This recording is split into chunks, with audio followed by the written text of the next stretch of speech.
Good afternoon, ladies and gentlemen.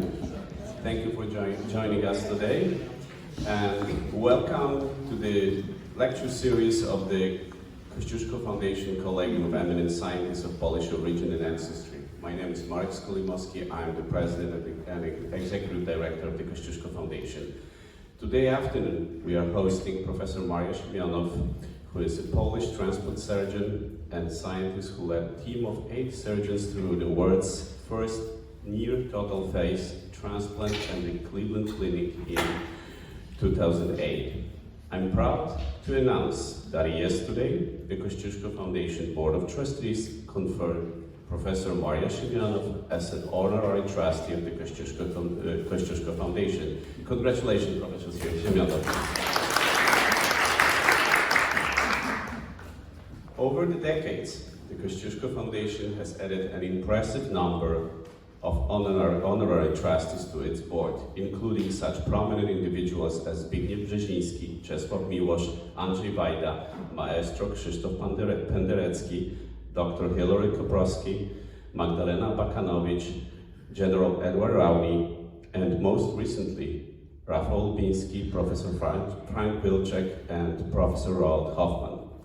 Professor Siemionow, by conferring the honorary trustship, the Kosciuszko Foundation wishes to recognize your contribution to the development and promotion of science.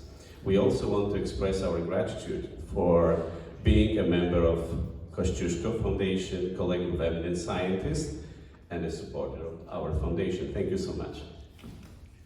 Professor, thank you so much for accepting the honorary title. I'm positive that you will be a role model and inspiration for our scholars, especially those applying for Kosciuszko Foundation scholarship programs. I hope we'll be able to continue bringing and supporting talented students and scholars to your institute, as we did this year.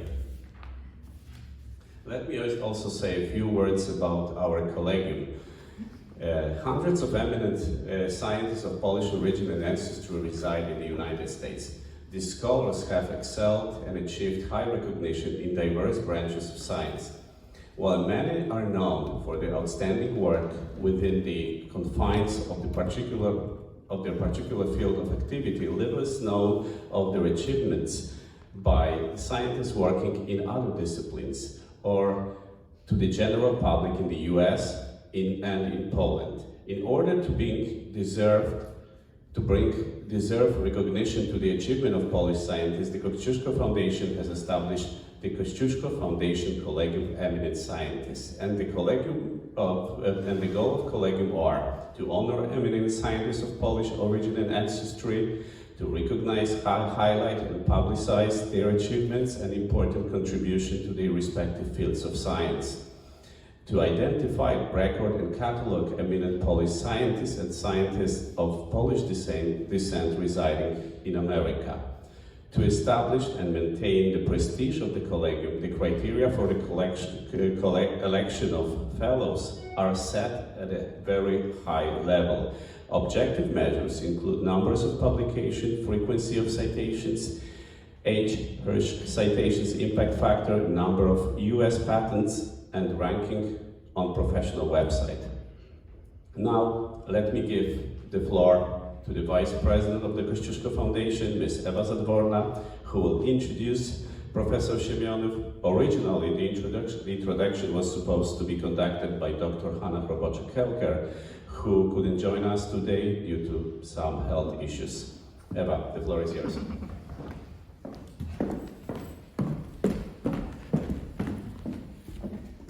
Thank you, Mr. President. The bio note of our distinguished guest speaker I was asked to prepare for today begins in Krotoszyn, which is a relatively small town in west-central Poland. There, Maria Siemionow is born. Then there is 1974, when she graduates from the Poznan University of Medical Sciences with a medical degree. Then she continues her education by receiving PhD and then habilitation at the same institution. Today, Professor Maria Siemionow is a world-renowned scientist, microsurgeon, and transplant pioneer.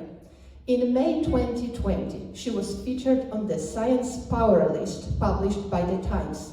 That list included 31 medical scientists at the cutting edge of science.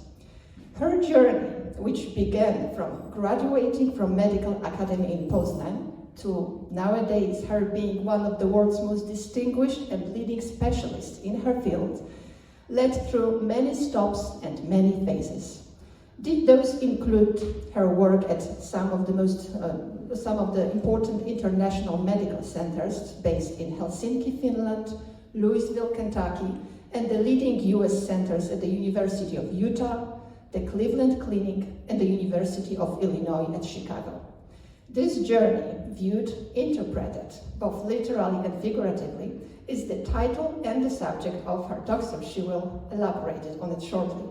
However, for the purpose of these introductory remarks, let me just briefly mention some of her job titles and responsibilities she held throughout her career, which includes serving as an associate professor of surgery at the University of Utah, being named Director of Plastic Surgery Research and Head of Microsurgical Training in the Cleveland Clinic's Department of Plastic Surgery. She served in that capacity for 18 years from 1995 to 2013. She was appointed Professor of Surgery in the Department of Surgery at the Cleveland Clinic Lerner College of Medicine of Case Western Reserve University in 2005, and 3 years later, she received an honorary academic appointment as Professor of Surgery at the Karol Marcinkowski University of Medical Sciences in Poznan, Poland. Everyone who gathers here know it, and I'll reiterate after the President that the central moment in professional career of Professor Maria Siemionow was 2008, when she led a team of 8 surgeons through the world's first near-total face transplant at the Cleveland Clinic. The procedure took 22 hours, and it was the most extensive face transplant to date. Only about 40 patients around the world have had face transplants. Professor Siemionow has performed 3 of these surgeries. Her most recent transplant, enabling the restoration of all facial functions, was performed in May 2017. The patient, not even 20 years old, was the youngest person in the world to undergo such a procedure. Professor Siemionow currently serves as Professor and Director of Microsurgery Research at the University of Illinois College of Medicine at Chicago. For 20 years, she has been doing pioneering research on chimeric cells, which are composed of material from both the organ donor and recipient. And she has developed several novel therapies in this field for some of previously untreatable disease. She has over 300 scientific publications and has edited multiple plastic surgery textbooks, 2 popular science books, and has contributed to over 100 published book chapters. Thanks to her support, Polish students from her alma mater, Poznan University of Medical Sciences, have received scholarship and been offered a clinical rotation, first in the Cleveland Clinic in Ohio and currently at University of Illinois at Chicago, which is an invaluable experience for them. Among the many honors and distinctions she received, the most recent one include Polish Order of Merit and the Commander's Cross Polonia Restituta, awarded to her by the President of Poland in 2009. She also received the Piazza Kazimierz Funk National Science Award in 2013, the honoris causa doctorate given by the Poznan University of Medical Sciences, and in 2014 she received the Great Immigrants Award from the Carnegie Foundation of New York, and 4 years later was also awarded a title of Businesswoman of the Year by the Polish Business Foundation.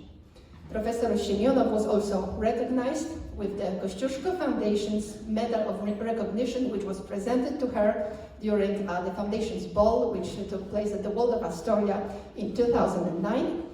She is a member of the Kosciuszko Foundation Collegium of Eminent Scientists, and we are very honored to have this privilege to host her today at the foundation and present her lecture. Professor Siemionow, thank you very much for accepting our invitation to give this talk.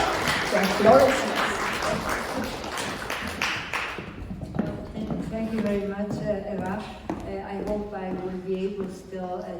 something to your presentation, because it was very comprehensive, so I appreciate.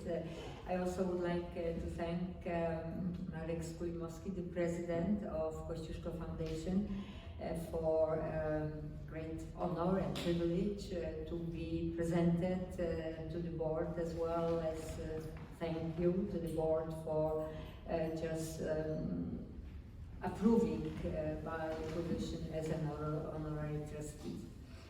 I would like to share with you, just from the personal point of view, that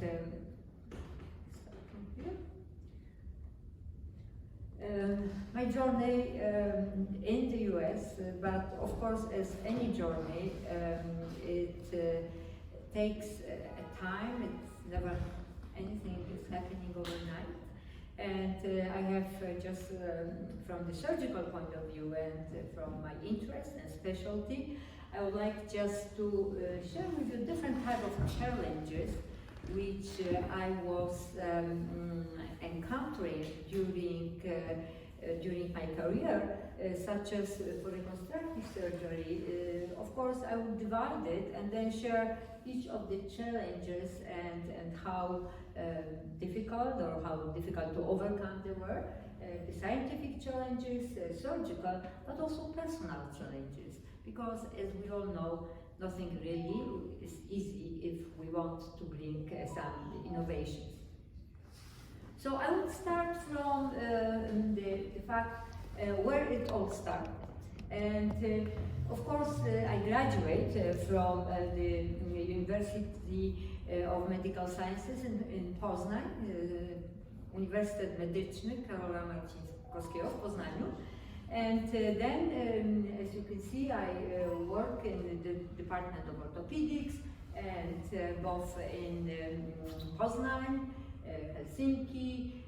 Then I have a chance to go to United States, to Louisville, Kentucky, Salt Lake City, and Cleveland Clinic, and I'm just right now in the University of Illinois at Chicago. And this journey, which is presented here in the few pictures, I will just start from actually the first challenge is what are our roots? It's so important that we have a chance, like I had, living in Poznan University, and Polish pioneers in surgery, such as great names like Professor Wiktor Dega, for example, or Professor Rasheja, or Professor Wawrzyniecki, and others which were further in Warsaw and Lwów. But Professor Dega was a great orthopedic surgeon. He was the first who introduced a new procedure for children with hip dysplasia. And I have a privilege actually to assist him as a young surgeon at the Institute of Orthopedics in Poznan. So the other challenge, which sometimes we ask ourselves or sometimes not, what are our dreams? And believe or not, when I was a little girl, I dreamed that I would win Tour de Pologne, Wyścig Pokoju, because Tour de Pologne at that time was such a vibrant thing happening. We all were listening to the radio, or those who were having already TVs were looking at the peloton going and the winners, and that was Krulak, very important bicycle. So this was something which I was sharing with my friends when I was going to school. Basia, you know, I will one day win Tour de Pologne. So that was my dream. However, more important challenge is that we should know where are we going. And I will just cite that know where you are going without forgetting where you are from. And that's actually a theme of my talk today, because I think the fact that we are proud of who we are and where we are from and what are our roots is something which is so important and is giving us such independence from anything else because we are ourselves, and wherever we are, always we can share experience which is unique to our culture and the place where we were born. So Poznan Medical University, this is the Dean's office, and many years. Of course, the medical school in Poland is 6 years at the time when I was studying, and it's still now for those who are finishing the Polish program. And then, of course, that was the place where I'm still, whenever I'm in Poznan, just stopping by and saying hello. Some of the secretaries and people in science are still there. But the most important part probably of my career as a surgeon started at the post-Carmelitan cloister in Poznan, which was built in 1898, because this cloister was then transferred to the orthopedics. First, one of the most famous, because of the Professor Dega, orthopedics hospital in Poland, but also in Poznan, where there was not only Department of Orthopedics, but also Department of Rehabilitation. Rehabilitation medicine was actually one of the new specialties where there was only, after surgery, we are talking now about physical therapy or occupational therapy, but in Poland there was actually specialization from rehabilitation medicine. And as you can see, there are some remnants still of the cloister where sometimes the patients were sitting on the corridors. And in this particular hospital, I have also opened the first microsurgery laboratory. And the microsurgery laboratory was a gift from different hospitals in Poznan. I was trying to get a coagulator and the lamps, surgical lamps, and the special tables, and the micro instruments, which were very expensive and very difficult to organize. But that was the place where I have a chance to train myself for the first time in microsurgery. Then it was also a very important historical event that we have a visit, the gentleman on the left, on the bottom, of Professor Krylov from Moscow. He brought and actually donated the real surgical microscope to the laboratory. So maybe you can kind of recognize me down on the back. Just looking into potential future of using this microscope. And on the right is very well known Polish, deceased already, hand surgeon, Professor Krischisko. So that was the future which, at least I was seeing, there would be option to use this surgical microscope. The next challenge in surgery and in life is what we are really achieving. How we are moving our career. Are we going in the right direction? So I'm proud to say that probably part of the microscope and thanks to the gift of the surgeons, I have a privilege to complete first PhD in microsurgery in Poland at that time, and it was performed under this surgical microscope in my little lab, which I organized, on the vessels of rabbit popliteal artery, which is below 1 millimeter in diameter. At that time, the micro-instruments were not such great as they are now. The microsurgical sutures, which now we have, of course, excellent sutures, but I have access already to so-called TENO, which is about 100 micrometers, or which the thread is actually as thin as the human hair. So that was done under 40x magnification, and I was very happy that actually that was first step in my career to be independent, to have at university the degree of PhD. Well, how we are challenge ourselves. Is PhD enough? And then we can just sit in Poznan and enjoy good life.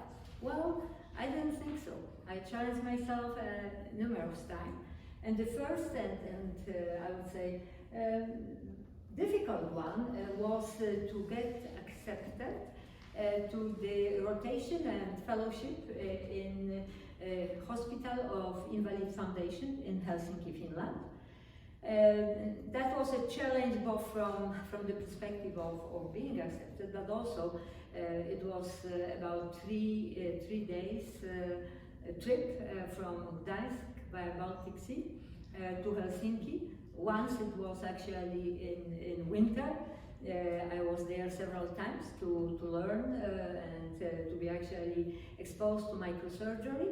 And this trip was, with icebreakers before we were entering Helsinki, and windy time, not so pleasant on the Baltic Sea.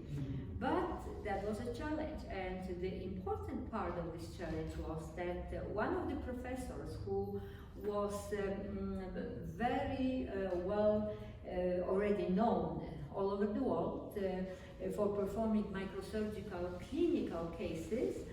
He actually, because I helped him and I was one of few people who liked to scrub with him to the surgery, because his surgical procedures of replantation were 20 hours, so nobody wanted to do that. I was, at that time, I was stationed in the hospital, and I was happy to help and learn more clinical microsurgery. So he introduced me to the one of the most prominent and busy centers of microsurgery in Louisville, Kentucky.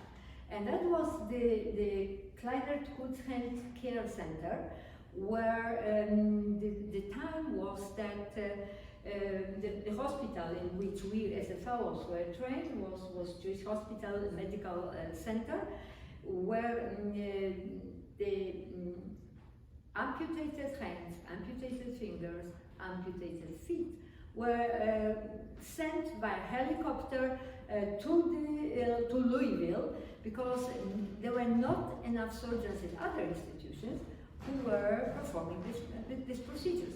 There were about 20 of us, the hand surgery, microsurgery fellows, and we were working day and night and suturing back the toes and the hands as well as fingers.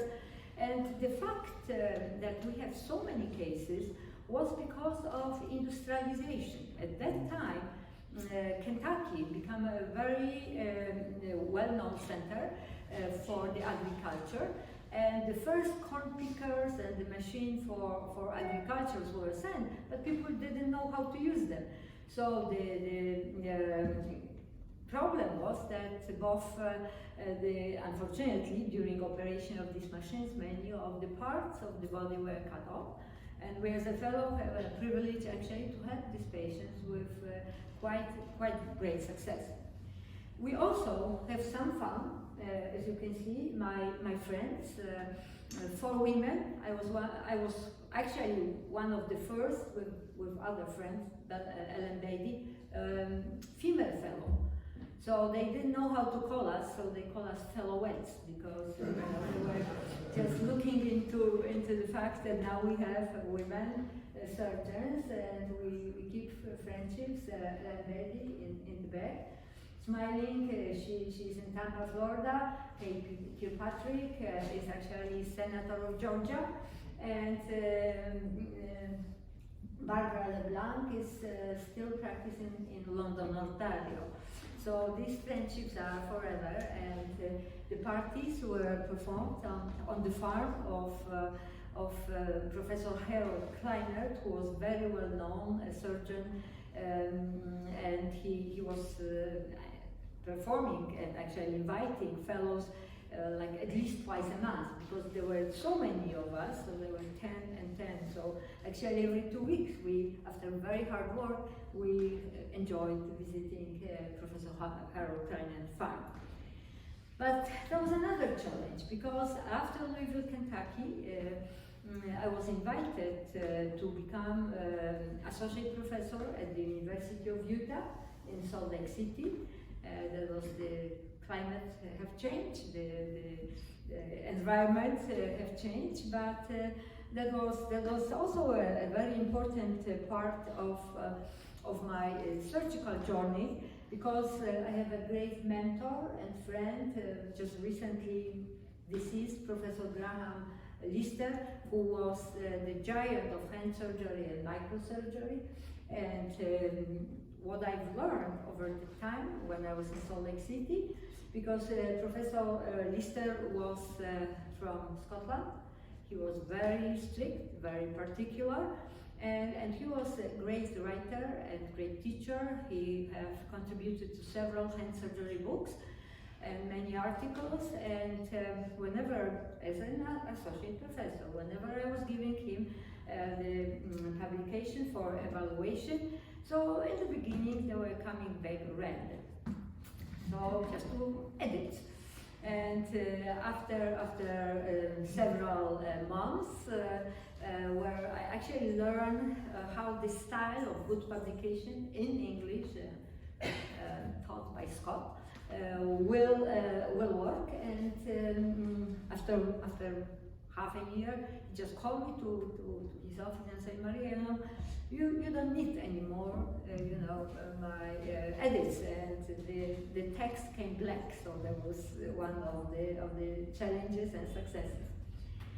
In Salt Lake City, I also opened the first lab at the University of Utah of microsurgery, and here I am with my secretary Ellen Carey, who was very helpful, because she was really an excellent supporter in terms of working with fellows who were coming from all over the world. I was at that time starting to invite fellows from Poland and other countries from Europe. And the microsurgery laboratory served as the first microsurgery training laboratory for all specialty surgeons at the University of Utah, which I think Dr. Gurski, who was working there, I got the greetings from his brother today, has also some links with the University of Utah. And then even bigger challenge, because the big institution, you can see already how monumental was the Cleveland Clinic, but again, that was a privilege. I was invited as also position of associate professor at that time. And over the years, 19 years almost, working in Cleveland Clinic, from the very, I would say, strong institution, even from the looks, it's changed the outlook, and they were one of the biggest centers for cardiac surgery and for transplant surgery in the United States, and that was in this building where we have also performed the procedure about which I will be talking. Well, also, what are our passions?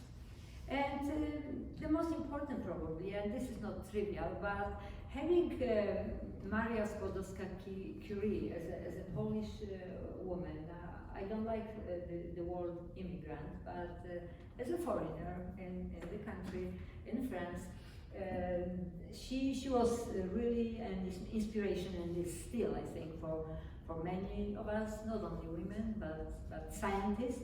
But her perseverance, her to detail or orientation in what she was doing and never giving up. I think this is something which I read few biographies written either by her daughter Eva and then others. I think that's definitely for many of us, it's good to have an inspiration, to look up to someone who achieved so much. So I started and would like to share what type of research studies I was performing during my surgical work. So actually I really had two hats. The one was the science, and the other one was just the surgical work. And the research studies which I started, here is for those who work in surgery. On the left is Professor Ackland. This is the biggest name in microsurgery. He developed most of the microsurgery instruments, the Ackland clamps for vessel repair and anastomosis. And the other friend, Gary Anderson, was physiologist. And what you see on the screen is what actually we have surgically isolated. And this is the muscle. It's coming intravital microscopy. This is the muscle, cremaster muscle of the rat on the tissue bus. And you can see actually the arteries and veins as small as 7, 8 to 10 microns, where you can observe the flow and lack of flow, and look at different surgical procedures. So the other type of studies which I was interested, and still we are performing many of these experiments in my laboratory today, and one of the recent Kosciuszko Foundation supported fellows, she just published one of the manuscripts on the studies for nerve regeneration. And we have performed nerve regeneration is still a difficult topic, because if the gap of the nerve is short, it is easy to repair. But when it exceeds 3 centimeters, then it is difficult, because the nerves are regenerating only 1 millimeter per day. So longer the gap, more difficult to repair it. So we have performed the studies on a large animal model, on a sheep, using the sheep median nerve, and have filled the epinural conduits from the sheep nerve with the mesenchymal stem cells, just to enhance regeneration of the nerves. And these studies were really of interest, and still are. I have actually privileged to have 2 patent applications on this technique and this technology, just recently granted, which are allowing to think about potential clinical application and to introduce these new technologies to the clinic. The next studies may be of your interest, because these are the studies which led to face transplantation. And when someone asked me, okay, how long it took just to perform face transplantation, how many hours, and I always say, okay, over 20 hours, but also over 20 years in preparation. Nothing happens over the night, and specifically when it comes to innovation. And this is a group of experimental models. First models, actually, I also published in the literature, of just performing the face transplant in rat, the abdominal wall transplant in rat, and looking into the rejection and learning how actually we can manage these transplants and learn from the experimental to preclinical and clinical way of introducing it to the clinic. So this is the first actually chimera rat we have transplanted across major histocompatibility barrier between brown Norway and Louis rat, a limb of the rat, and this limb was accepted and was not rejected for 720 days, which is actually lifespan of the rat, without any immunosuppression except only 7 days of alpha-beta T-cell receptor antibody. But the reason we have such a success was that when you transplant a leg of the rat, or of the human, a hand of the arm, which we have learned recently, then you are transplanting a bone marrow of the donor. And bone marrow has a stem cells which are actually engrafting into the recipient and circulating into recipient body, and this allows to induce tolerance. So it's not so easy to reject the vascularized graft, such as, for example, limb transplant. Also, in 2002, my laboratory have for the first time presented and published the article on first face transplantation with the scalp on the rat. So that was interesting because this picture was as the first picture on the London daily news. I presented this picture in Tokyo on one of the meetings, day before, and next day, actually the president of Cleveland Clinic is calling me, Maria, you know, we are an institution who is taking care of the patients, and here London Mail is presenting, you know, rat transplants as a pride of the institution. But of course he understood that was beyond my control, and that was very important actually, because that let a world know, and the public, which is very important. I think it's important to share with the public what we want to do, what is the innovation, how we want to bring the innovation. Are we prepared for innovation? Are we just jumping into conclusions and trying to, let's say, be famous?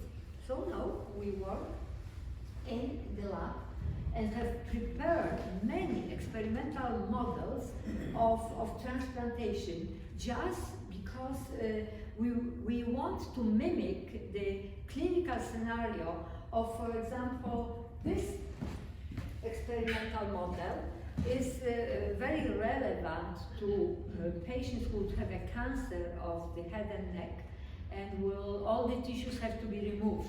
So then in place we were training ourselves how large tissues we can take. This one particularly was taken with the maxilla, with the tongue. So very complex transplants performed in the experimental model.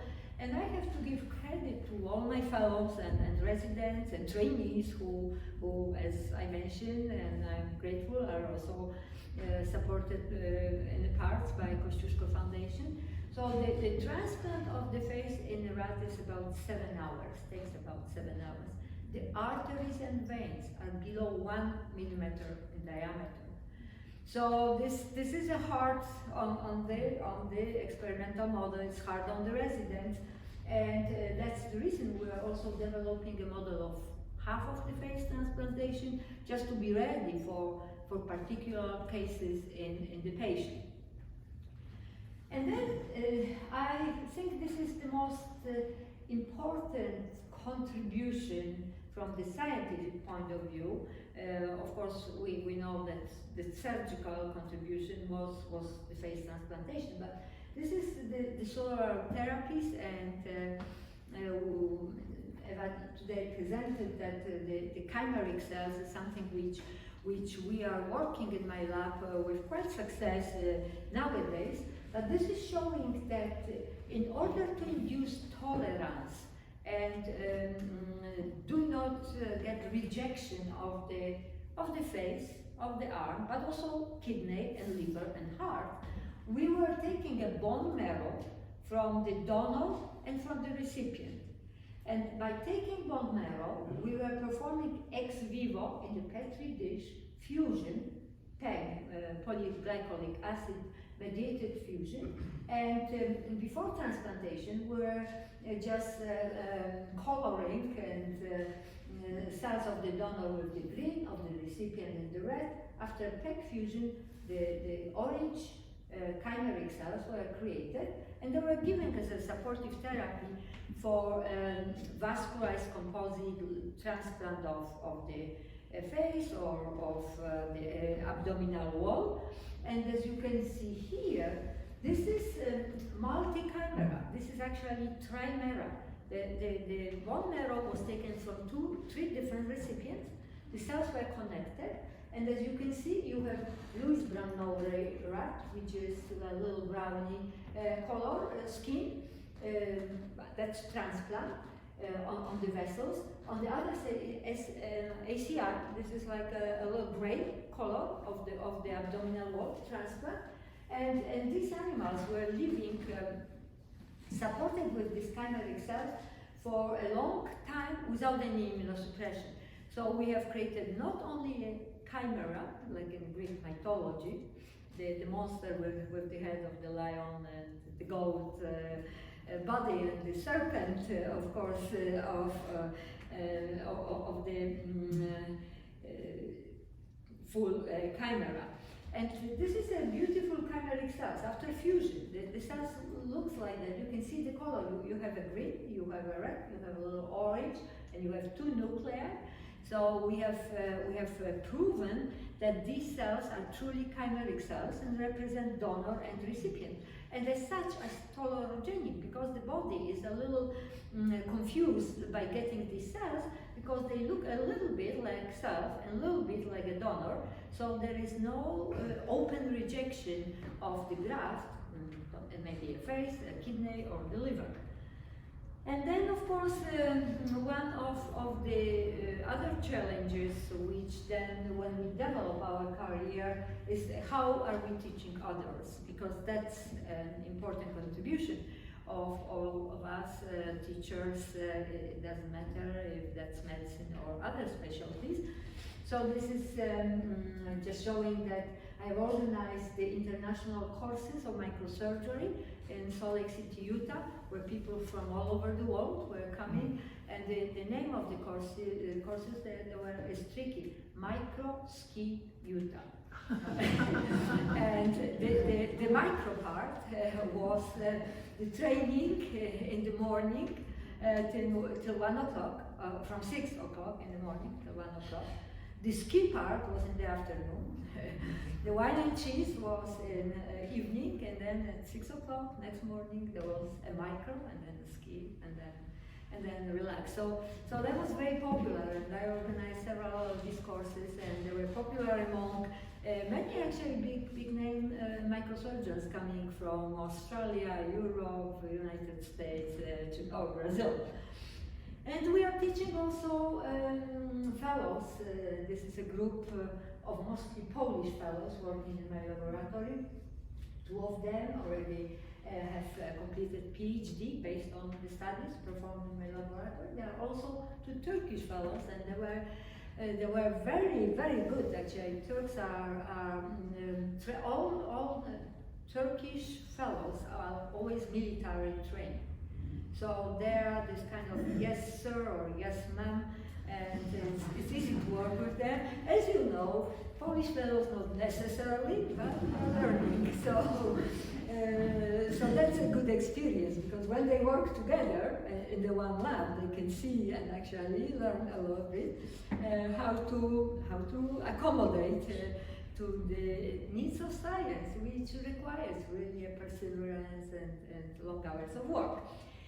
And then what actually, when we are teaching others, the multiple visiting professorship here, I'm a resident at Duke University, and of course this is only one of the visiting professorships which I have privileged to be invited and to share my knowledge, but also learn from them, because the part of the residency and visiting professor is that, of course, the professor is giving a lecture, then the residents are lecturing professor on the cases which they are, and then they ask difficult questions. So I think it's great exchange of information.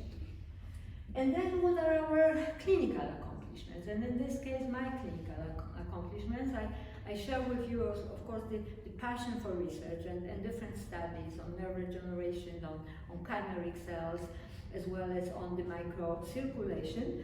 But the clinical achievements at the time, I was actually, I would say, my generation was lucky, because the new field of transplantation was introduced.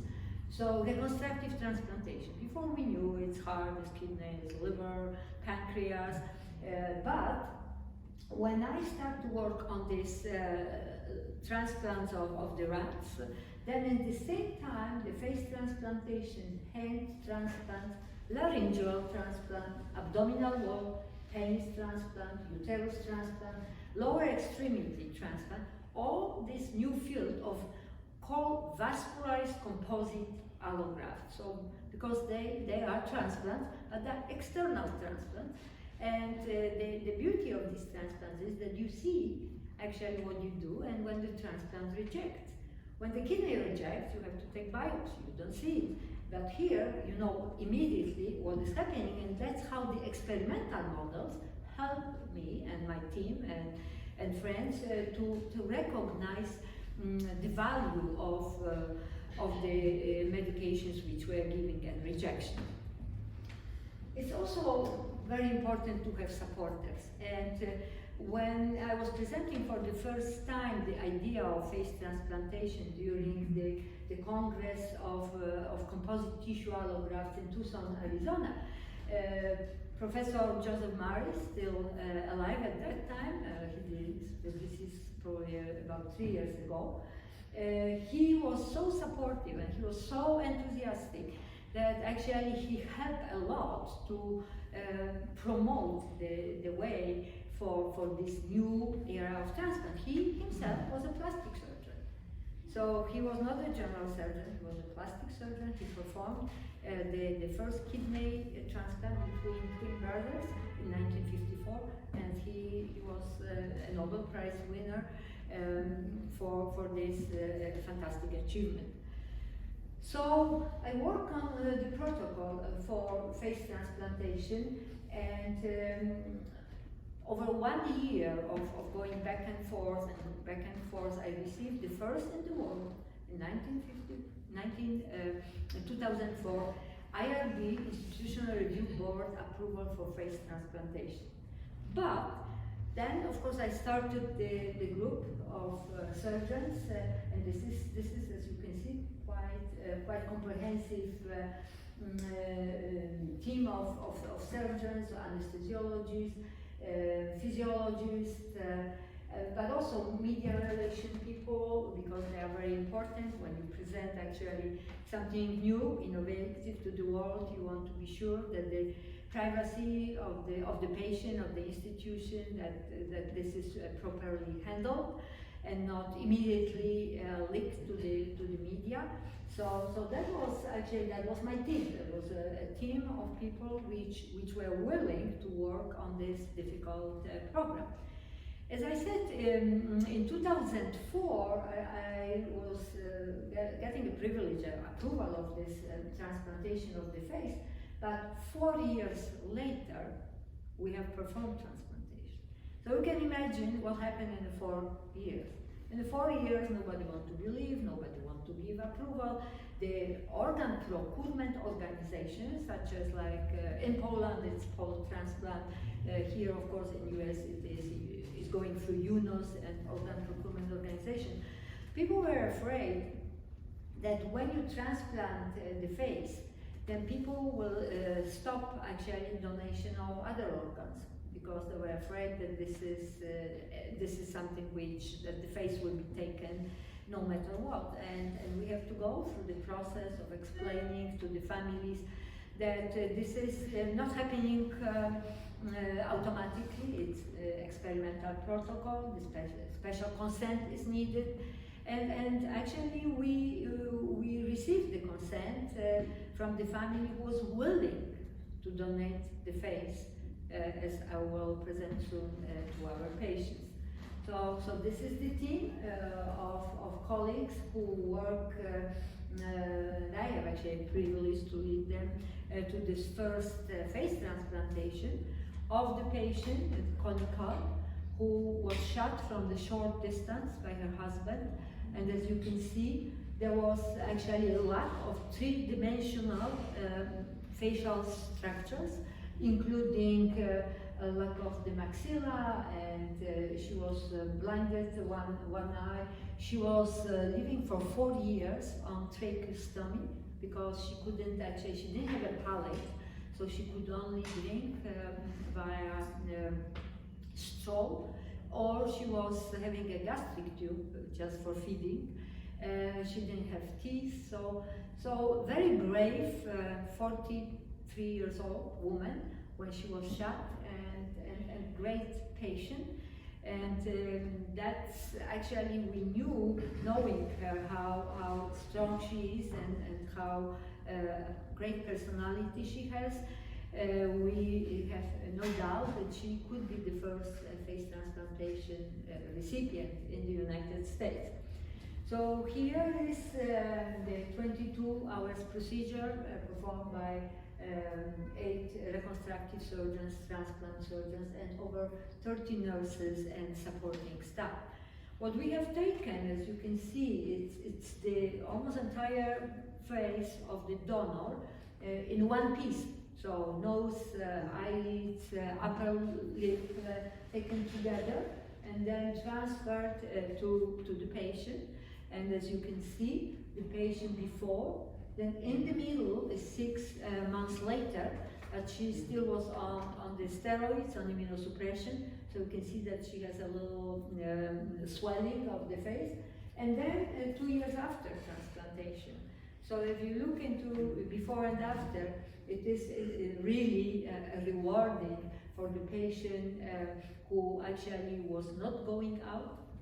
She was only shopping at night when nobody could call her monster, and was suffering so deeply for 4 years. And then, of course, she was smiling, and for her the most important, when I asked her, Connie, so what was the most important? So she always said, oh, I will do it again, I will do it again. But you know, she said, the most important for me was that my grandson kissed me and he was not afraid to. You know, so that's something which this human touch is taking place. Connie was not the only patient. I have also privileged to get from the Department of Defense several million of support dollars to perform 2 more face transplantation. And this is a face transplant patient before and after. He was having Wagner's granulomatosis, which was technically actually eating his face and eyes and scalp. So we have, for the first time here, we have transplanted face and scalp, and as you can see, this is actually a very good result comparing to what was before. And here's this tragic, which Eva already mentioned, young girl who shot herself. As you can see, she was only 16 and a half, and over a couple of years she was getting all these procedures which were not reconstructing her face properly, and we were actually lucky to help her after several, and this is a full face transplant with scalp, with hair. Of course it's not like she was before, but definitely better than what she was for a couple of years during the reconstructive procedures, which were not able to reconstruct the face, so face transplant was the only option. So here's the 3 patients which I have a chance to contribute to the new field of face transplantation. Connie Kalb on the top, and then the next patient, the Wagner's granulomatosis patient, and then the youngest patient, really, because youngest in the world patient, 19 years old when she was transplanted at Cleveland Clinic, where I'm still the consultant. So even being in Chicago, whenever there was a face transplant, I was invited and contributing and leading the team there. So we are coming close to the end. So what will be our legacy? And of course, specialty diplomas, scientific degrees, publications, impact factors, books, media articles, orders, medals. So I must say that I'm very humble because I was awarded one of the most important plastic surgery award twice for the contribution to the field of face transplantation. When for the first time we have announced that I received the approval, ARB approval in 2004 for face transplantation. Media just got crazy. You can see it's New York Times, the science section, but also there was not only New York Times, but also Gazeta Wyborcza, and the whole world, the Chicago Tribune, was just discussing, so how come, really, are we going to transplant faces now? And of course, that's important that people and the public is learning. It's our legacy, the books, the published books. I edited several plastic surgery about face transplantation books, and also the other two books a little bit about biography and the way of achieving face transplantation. And of course, is our legacy the presidential medals. A privilege to be a president of American Society for Peripheral Nerve Surgery, International Society for Composite Allotransplantation, and also the International Society of Transplantation. But the books, the medals, the media, that's perishable. One day we have them, next day we are done. But what is not perishable are the friendships and meeting with good friends, the grateful patients, the trainee, the happy young generation of people who are actually always remembering, and whatever you see in their minds stays there. The medals will be done, the publications will be dated, but this will stay in the minds of young people you train. And I want to show that I've trained over hundreds of young people from all over the world, but the orange ones are Polish residents and fellows, and I feel really lucky because many of them are professors now and are running their own clinics and departments, both in Poland and here in the United States, and they were coming from all over the world. So this is something which is not perishable. This is what will stay, and this is where actually the journey slowly is coming to the end. So coming from Poznan Medical University over the circle of Finland, Kentucky, Utah, Cleveland Clinic, landing in the actually Polish, almost Polish city, Chicago, where there are so many Polish friends. And the question which I asked myself in the beginning is, have we fulfilled our dreams? So, unfortunately, I have not won the despite the dream. However, after years, when I look at the Tour de Pologne in 2019 and the peloton, for the first time I realized there are no women there. So, technically, you know, it means that I was not even not thinking that you cannot win something which is actually, at this point, mainly a male domain.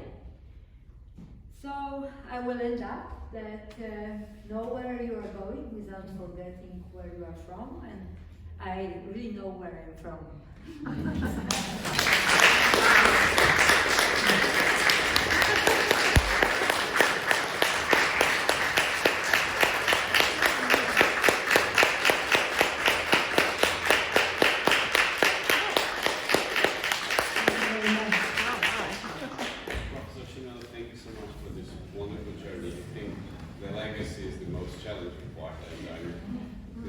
Very impressive of our future scientists, doctors, and people who probably will be helping our children and grandchildren. So thank you so much. And now it's a time for questions. If you have any questions, comments. First of all, I would like to thank you so much for the absolute presentation, and I really admire you, are fantastic. And the question is very simple: why do you choose such a difficult part of medicine, reconstruction and microsurgery? Why? Why? Well, because I like challenges.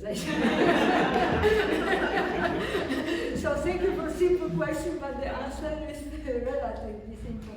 Well, but just to be fair, it's I think it's always if you are looking what is happening around us or what is new in the world, it's always the curiosity which is pushing you at least to try. But the most important part for young generation here in the audience is never give up, because it doesn't go easy. as I said, I wait 4 years after approval of IRB. I wait 4 years to perform face transplant in the patient. So it's easy to give up and say, okay, I will never actually get that. But the challenge and the opportunity to try something new, I think, is something which is very, very important. It was a pleasure listening to your lecture. I started 30 years ago, so the course of microsurgery that wasn't as patient as you doing 20 hours operation, so I selected something else at the end, doing also minimally invasive surgery. But question I have is, what are the criteria for selecting the donor? What role the patient plays, and what is the requirement in terms of haplotype and match, Sure. and not only genetically, but also in terms of physiognomy, and what are the challenges then in terms of aftercare, in terms of rejection? What are those? What is the take rate in sense, and how do you manage those? And second, just purely technical, I'm just curious. So during this 22-hour plus operation, how many anastomosis you do, and how many are vessels versus nerves?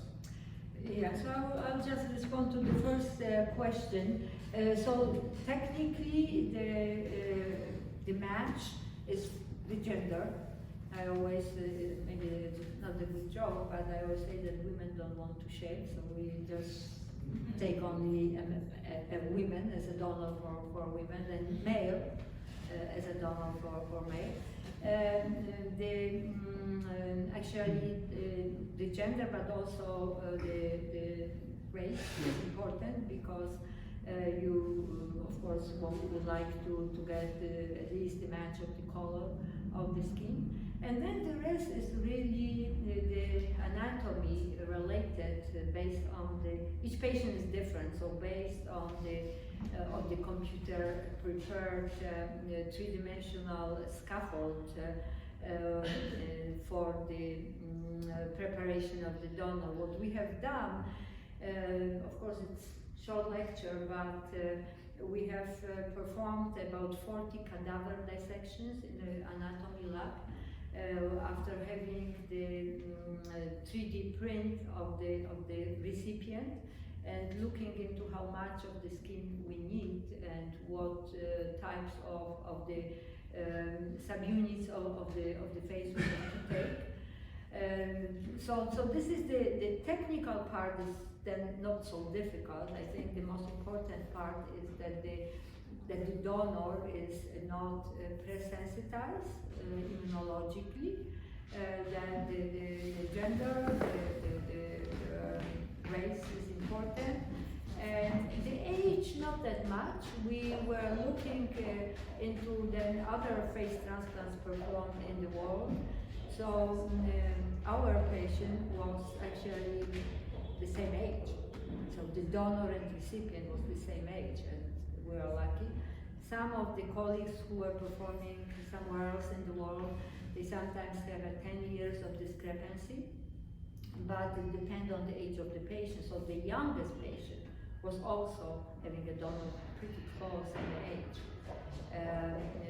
So that's important, because if the difference of age will be 20 years, then of course the aging of the face will then proceed. Now, for 22 hours, the anastomosis of the artery and veins, the jugular and carotid, and the facial nerves took 2.5 hours. The rest was removing from the recipient all the previous surgeries. It took about 7 hours, and harvesting of the face from the donor just meticulously took 9 hours. So the microsurgery was the fastest. We have not lost a unit of blood for the first face transplant. So we have no any blood or transfusion, as some of the colleagues, for example, in France, they gave 37 units of blood during face transplantation. So it depends on how It is organized in terms of preparation for face transplantation, these cadaver dissections, and mock transplants performed in an anatomy lab. So pretty short, not long, the microsurgical procedure. How long was it for the body, the donor, to be used for the surgery itself? Like how long was the donor there theoretically? Okay, so this is according to the regulations. The donor is the donor, so it's under life support. The donor has to be pronounced dead by the ethics committee, by the anesthesia, that there is no brain action anymore. However, for donation not only of face but any organ, the donor is under life support. So it's alive. Okay. Is support. The donor for our face transplantation was also donor for kidney, for liver, and for pancreas. So we always respect the donor, and I think I was talking a lot. This is beyond actually my presentation. We are talking always a lot about the teams, about the patients, about the recipient, but the real heroes are the donors of face, of organs. These are the gift of life they are giving to other people, and giving a face is gift of life to the person who was actually not living a normal life or giving the kidney. It's probably the biggest humanitarian gift of other human to another human. I have one more question. Yes.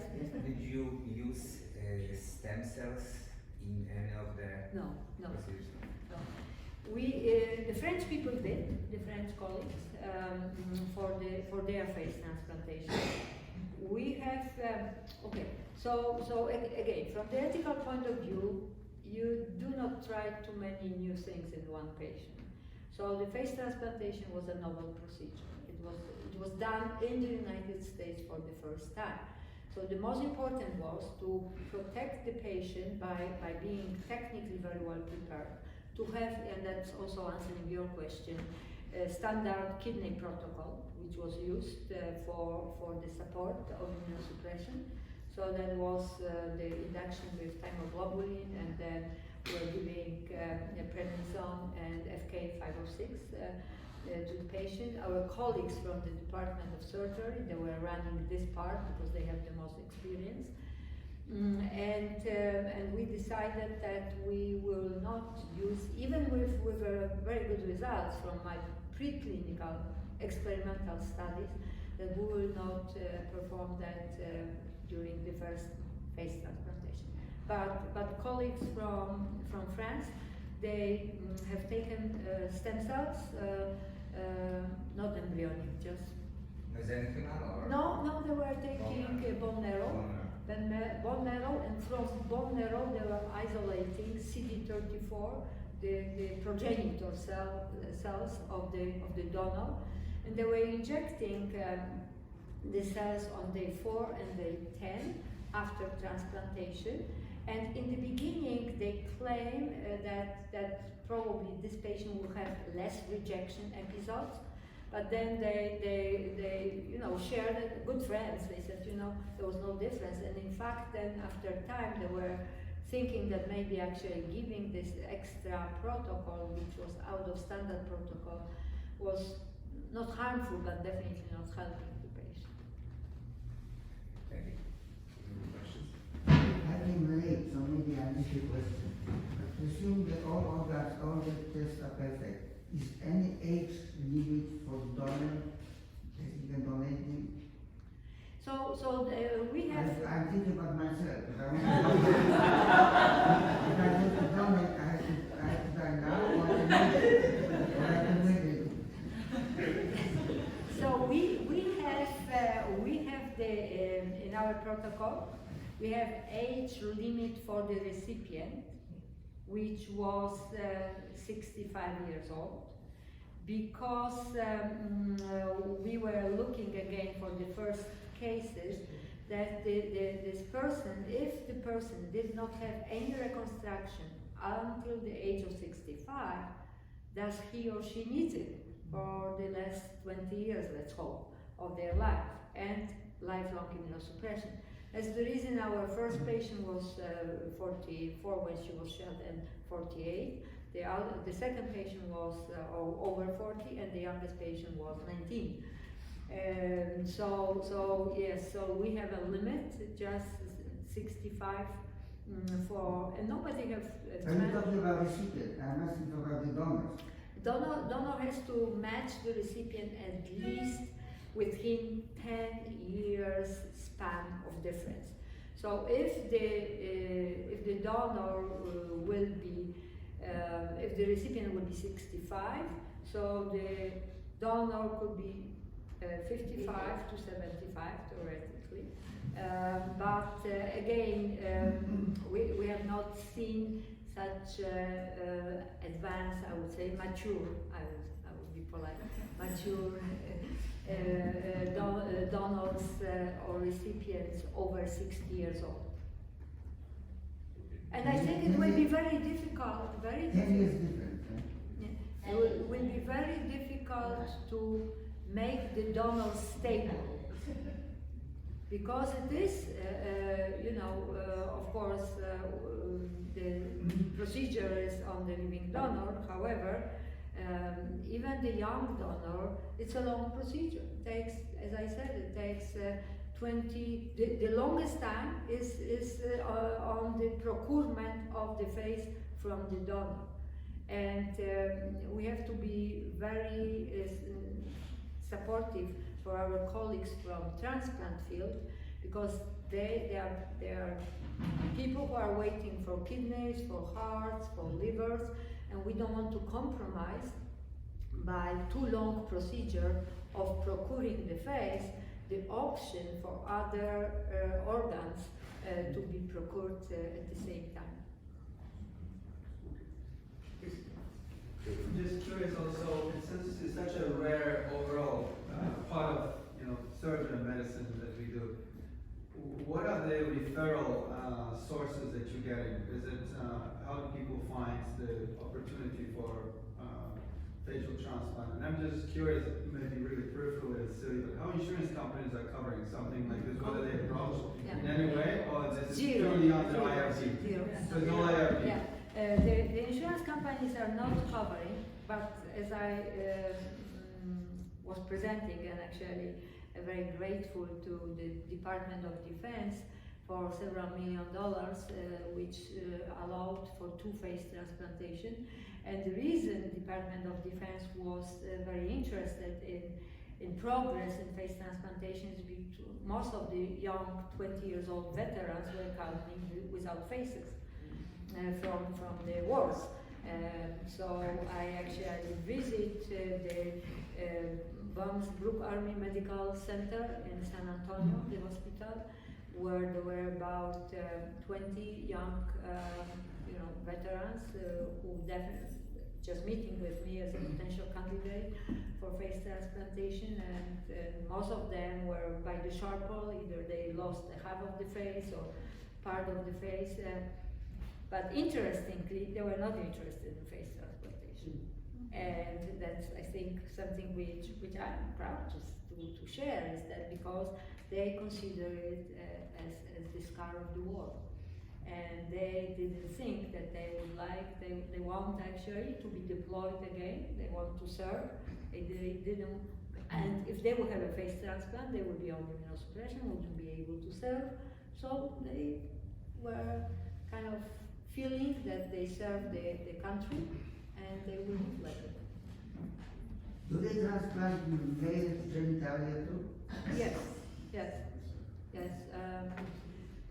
Well, the pioneers were colleagues in South Africa, because of the fact that this is ritual the amputation quite often is a part of the ritual in Africa. So they got a very good experience in replantation or transplantation later. But colleagues in Boston have performed, I think, about 4 penile transplantations, and colleagues in China and also in Great Britain have performed. I would say there are about 20 cases worldwide. Okay, thank you. I have just maybe one non-medical question. This professional journey that you described and the list of all your accomplishments is truly extraordinary. It's very, very inspiring. It's also incredible how you shared with us your early fascination to cycling and also incorporated other fascination with sports. You mentioned also about the skiing. So my question to you is, what's the average day of Maria Siemionow look like? What is your daily routine, daily regimen? That perhaps would be helpful to other people with no non-medical background. So, okay. I'm pretty organized, I must say, because I think that's a part which I learned in the US. That's the algorithm of work, and I really appreciate that. And the day started always, when we were in Louisville at 6 o'clock in the morning, or actually rounds were at 4 o'clock in the morning with Prof. Kleinert for hand surgery. So that's how you learn to keep the routine. So just talking about Louisville, Kentucky, where the first microsurgery, where I trained and learned. So 4 o'clock in the morning to go to the hospital. 5 o'clock the rounds were done. 6 o'clock was 1 hour lecture for the residents. Then we were doing surgeries. Then at 8 o'clock he started a clinic, hand surgery clinic, and he finished at 12 o'clock at night. So when Włodek, my husband, and Chris, our son, when they joined me when I was a fellow, I was joking and I said, I even don't know what is the color of my car, because in the morning it's dark, in the evening it's dark. Because sometimes friends in Poland were asking, so what car are you driving? I don't know, but of course nowadays it's before face transplantation that was really tough, because we want to be sure that you have 50% chance that it will work only.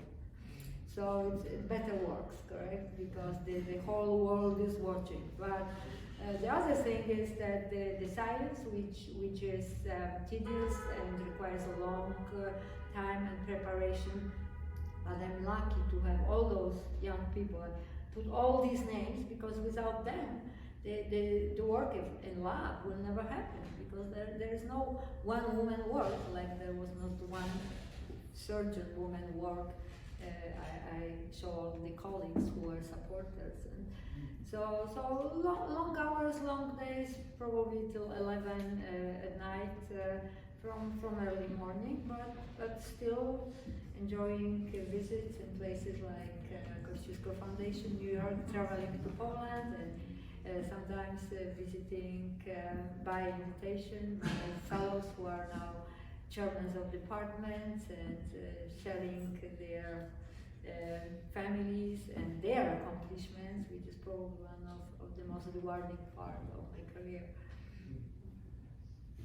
Thank you so much.